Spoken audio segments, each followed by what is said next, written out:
All right, guys, we are back for a very special episode today, and I have TJ Butler on the Elite Series. Now, as you guys know, the Elite Series is my go-to episodes for the top guests that I interview and I handpick myself. So this is an honor to have you on my podcast. You are an author, and it looks like you live on a boat part-time in Chesapeake Bay. And I had a great conversation with you before the podcast, and we're going to get into a lot of things with, your past, with your mother, your estranged mother, and I can't wait to dive in and let the world know your story and the book that you wrote. Thank you for coming on this podcast. Thank you so much for having me. I'm excited to get into all of this. Absolutely. There's a lot of people that have been through your experience that I've spoke to. I know I had a lot of guests that come on here, but I appreciate the fact that you're being vulnerable and you're telling the world your story with what you went through with foster care. So let's just dive right into it. I know we did a little conversation before this, but just to put it in context, you mentioned that you spent your teens in foster care, and can you just kind of give us a background? What was that like in childhood, just for those people that are listening, just to get some context? So my mother was a single mother. My parents divorced when I was 4. And a few years later, she moved in with, I guess it was a high school boyfriend, and things kind of went downhill from that. I was an early reader and I was very precocious, and my mother's boyfriend was an alcoholic. And so when he would kind of go at me verbally, I would sass right back. There was something in me that said, even as a child, I'm not going to take it. And when things eventually became physical, probably when I was in maybe 3rd or 4th grade, when things became physical, most children, I think, will cower and just maybe hide. And I was just fighting right back. So if you can imagine, a 5th grader in a physical altercation with an adult male, that was me. Oh. And so it escalated. I hit puberty early, and I looked older and tried to attract older boys. And so when it got to be too bad in the house, between the domestic violence and the alcoholism, and I was reacting to everything by acting out, my mother decided that the best solution for her would be to put me into social services custody. And I've recently learned about like the troubled teen industry, and I'm a little jealous of those kids because we've all been through some, but their parents wanted to help them. And my mother just decided that rather than move away from the boyfriend or, try to save me, her child, she just put me in custody. So that was how I ended up in social services custody and foster care. Yeah, and I know there's a lot of people that may have never experienced that, but I'm sure like there's some things that you clearly remember. When you were aged out of foster care and you had no family support, I want to focus on that a little bit, because there's a lot of people that did not have any family support.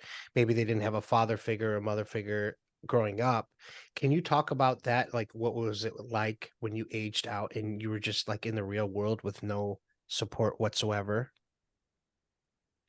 So during my teenage years in foster care, I didn't know until near the end of it that my mother was never going to come and let me come home. I just always assumed I'd get to come home. And so my whole MO with my emotions and everything was trying to be good enough that she would love me enough to let me come home. And so when I aged out of foster care and that didn't happen, and then it was kind of not really possible to be a child and let me come home when I was a young adult, I was angry, but it wasn't angry toward others. It was completely directed inward. So I never did anything outward, like robbing a convenience store or anything like that. It was all very Hmm. self-destructive behaviors. I ended up with tons of tattoos and tons of piercings, which Hmm. they're almost all gone now. And I got into relationships that I shouldn't have been in. I got into the adult entertainment industry.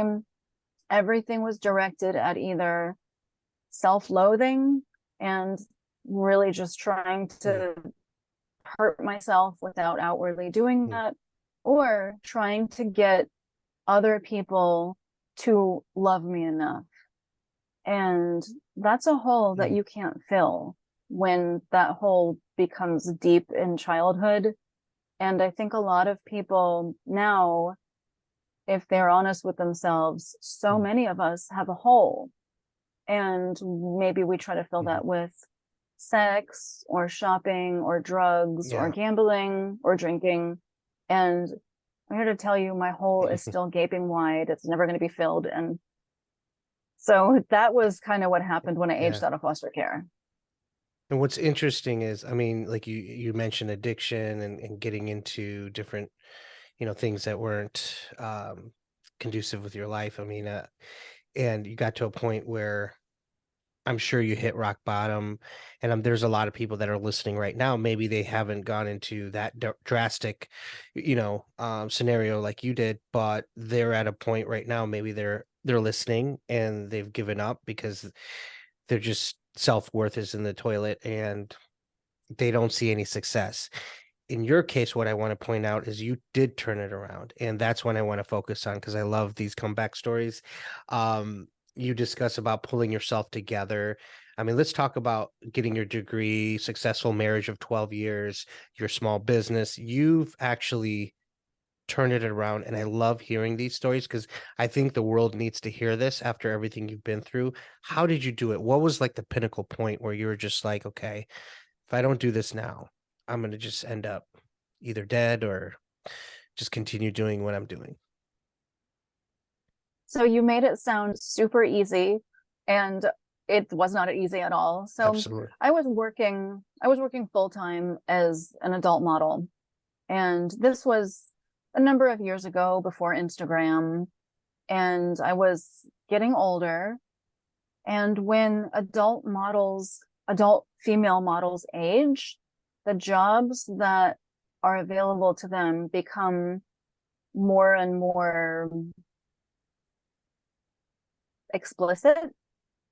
And I was nearing 30 and I was having panic attacks before I went to my photo shoots. And at this point, so I had entered the adult industry right around age 19, and I had gone to school on and off, but I was doing nothing but, adult modeling and strip club waitressing for all of those years. And turning 30 was this turning point where I was seeing what jobs I was offered, Hmm. and I didn't want to go that route.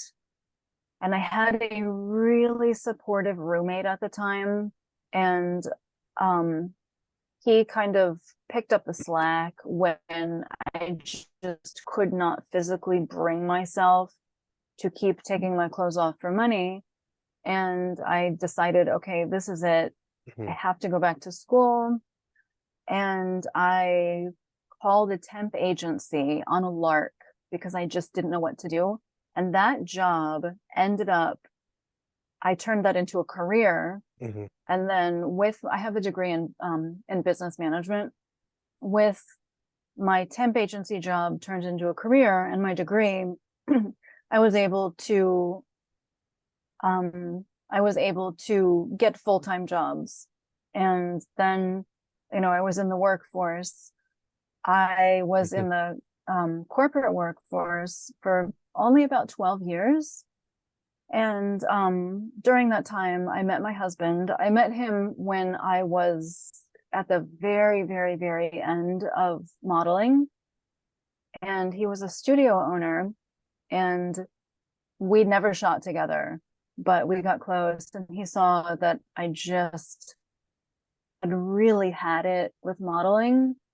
And so he helped me completely quit that. and we just celebrated our 12th anniversary this past summer.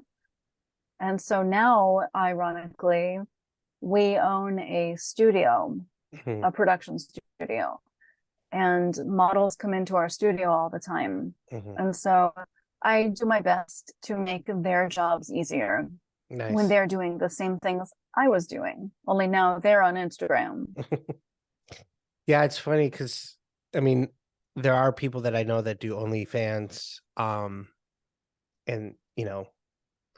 they don't want their face being shown, or they do this or that, but you get to a point where, like you said, you get to an age where that's just temporary, and I hear these stories, and what do you do then? And then people start panicking, and sometimes it's hard to make that transitions, but you paid your dues, so I think that's Well, the remarkable. money, Yeah, the the money. money, I tried to quit, and I got a job at Whole Foods, and I thought, oh, this is I'm going to be something. And I couldn't afford, when I ran out of contact lenses, I couldn't afford to buy any, Hmm. and I had to sell my car, and I went to a food pantry Mm. because making cash every day, I was living frugally, but I just didn't have any savings, and it was hard. It was really hard to leave because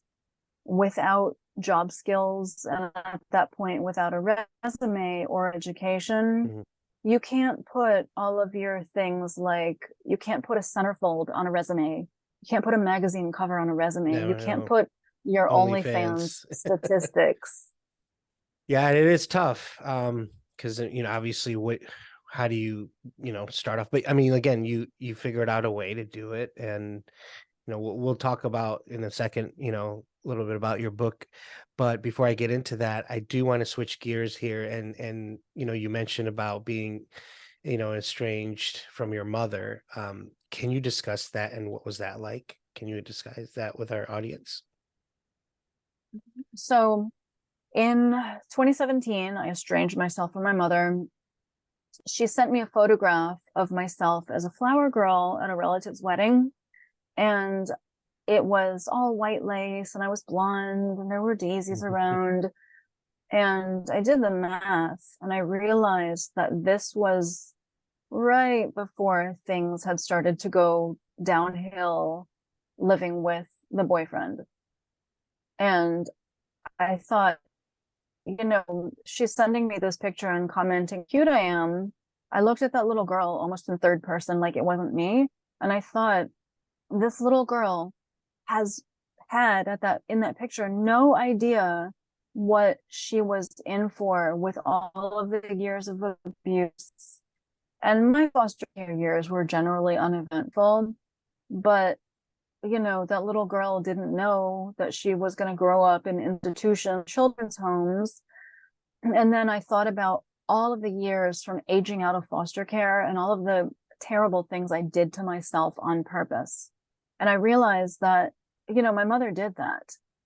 And it occurred to me that I really can't have a relationship with her. When I was in foster care, most of the time she was quote unquote planning to move. Mhm. And when she moved, I was going to get to come home. Well, I don't know if she was actually planning to, but she never did. So I never came home.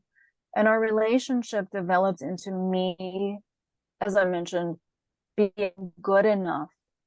And so as an adult, when I kind of got over being so rambunctiously angry, I was making money, and I started doing things to get my mother to love me enough. Like I paid her rent, I bought her first cell phone, and I just threw money at all of these things to try to be good enough. And even now into in my 30s and 40s, my relationship with her was solely based on doing good deeds and being a shining star, so she would love me enough to move and let me come home, even Mhm. though that was not a thing. And when I realized that we're having two different relationships, I don't know what she was having with me, but I was having love me enough, fill this hole, let me come home. And seeing that picture and seeing my life kind of not flash before my eyes, but something like that, I realized that I could not have a relationship with her. And, I used to sometimes go over to her house, and when I'd leave, I'd be driving on the highway and just filled with anxiety. And I would replay the evening and nothing happened. And I wouldn't understand why I wanted to crawl out of my skin. And it was just this hole, and knowing that I would never be good enough for this imaginary thing that I wanted. Yeah. And so I have recently reached out to her by text message. I wanted to control the narrative. So I reached out by text, and unfortunately, I don't think she's interested. Looking at the real estate on the screen, my text messages are so much more robust, and hers are just a few words. My footprint on the screen is so much larger. And so I'm just coming into that now with saying, my mother never let me come home from foster care. I tried all these years to be good enough. And now I see that maybe she's just not interested in a relationship. And so I'm actively dealing with that right now. And, a lot of people think that your parents are supposed to love you unconditionally, but when they don't, it goes against everything that we find in the media and what we're exposed to with friends and other people's families. So it's rough to try to deal with this thing that I'm working on. So that's an interesting point, because I know there's a lot of people listening that maybe shut down a parent just for self-preservation, just for mental peace, for whatnot. And I know it's not easy, and I know it's your family, it's your blood. What can you tell somebody that's listening right now that may be on that verge of like, okay, I need to do this for my sanity, because maybe they have kids involved and they don't want to take that away from, that relationship with their mother, but they're kind of on the fences of doing it. What made you like make that decision? Do you remember what was it like, where I'm just going to be like, okay, if I need to get myself away from this person, they're just toxic, they're not good for me? When was that moment, and what can you tell the person that's listening right now that is a little hesitant to make that move? My moment was almost a little bit of a breakdown, and I don't recommend that anybody go through a breakdown so that they can make this decision. What I will say is that if you are going along in a relationship that you would like to break free of, nobody is going to do a thing to kick your butt to do that. You have to decide that you are sick and tired of being tired. Yes. And once you have come to your point within yourself, you make the decision. It is very unpopular. Families will often take sides, and it might not be yours. Families have a dance that they do. And when one person gets out of step, nobody likes it. And so, you might lose some of your family. If you want to write about your experiences, people might not be happy about that, but taking that person out of the equation and knowing that you will not cry anymore, knowing that you're not going to be anxious or whatever else that person is doing to you. Once you get over the hump, life gets so much better. And you are also in control of that. You can decide, rather than a full-on estrangement, you can decide to limit your contact.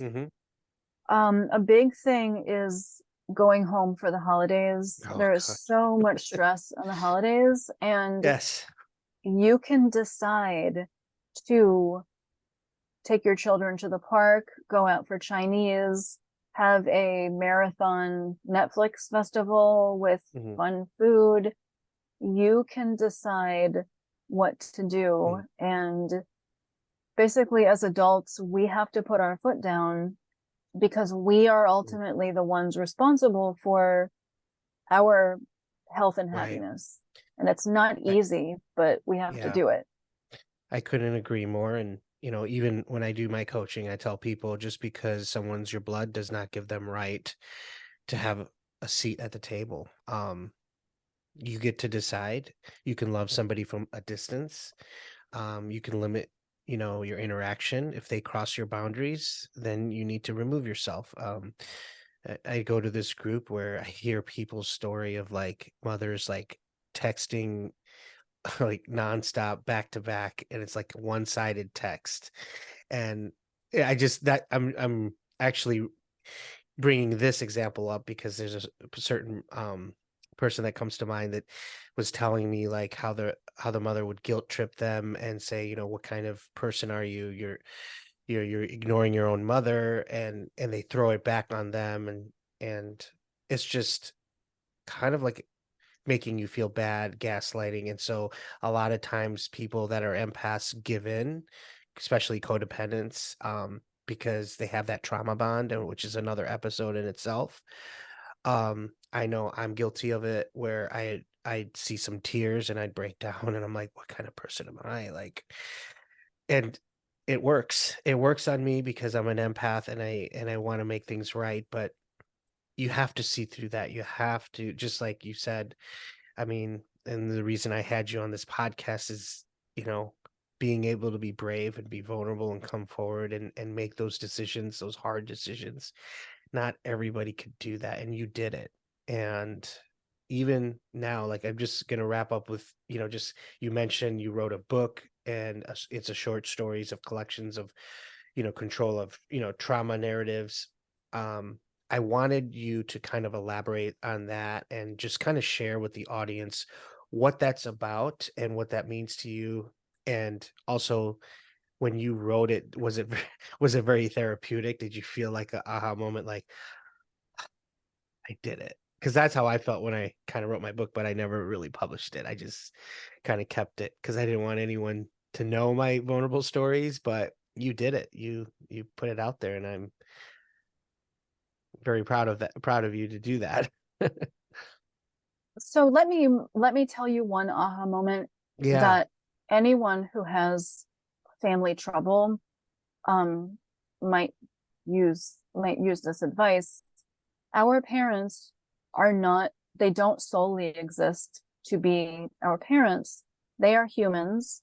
Yes. If we think about the children that we have, we are humans, and we know that if you come to understand that your parents are flawed humans, you can think about them the way you would a coworker or somebody Mhm. that doesn't stop at a stop sign, flawed humans.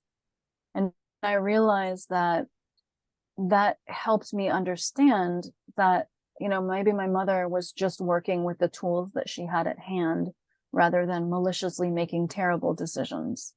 So that was an aha moment that I hope that people can take into their own lives. And so for my book, so my short story collection is called Dating Silky Maxwell. I wrote the collection really to control the trauma narrative. And what that means to me is giving my characters agency when I had none, and giving my character voice during the times when I didn't have a voice.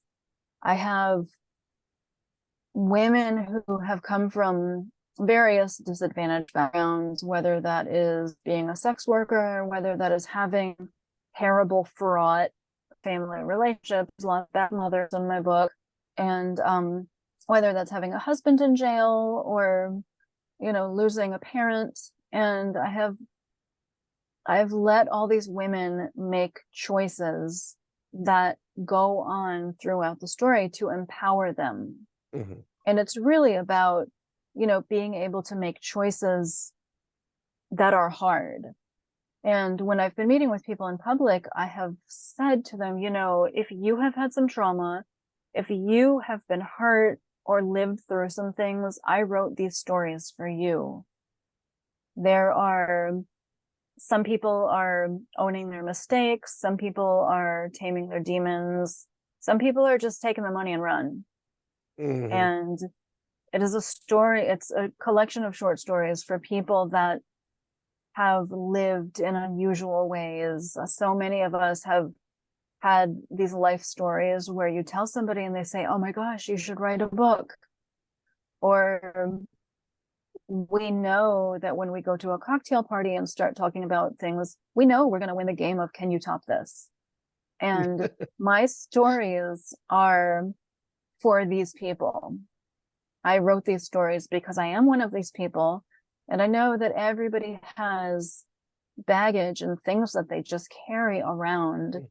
And my characters also have that, but I've given them power and control. And even if it's just a little bit of control, I've given them something that allows them just agency to make choices on their own rather than having the choices be made for them. Well, thank you for coming on this podcast and being vulnerable and sharing your story. That says a lot. And I'll have all the links in the bio, so definitely, guys, check it out. All the information will be on the bottom of this podcast. Definitely go check her out.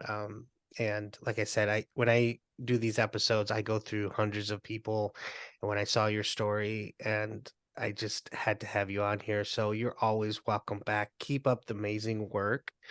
And yeah, it was an honor to have you on the show. Thank you so much. I'm honored to be able to tell my story to your listeners. Absolutely. Guys, go check her out. We got a lot more episodes coming. Top 10 podcast. We got almost 300 episodes. A lot more guests coming this month. Stay tuned and always keep moving forward. I hope you guys got something out of this, because I certainly did. And we are out. Hey there, I'm TJ Butler. I was just on the on-call empath to talk about estrangement with my mother and some crazy jobs I had when I was super angry with myself. My short story collection, which is out now, is called Dating Silky Maxwell. It's a badass short story collection for people who have seen some stuff and lived to tell about it. I hope you'll check out my episode on the on-call empath. Thank you for listening.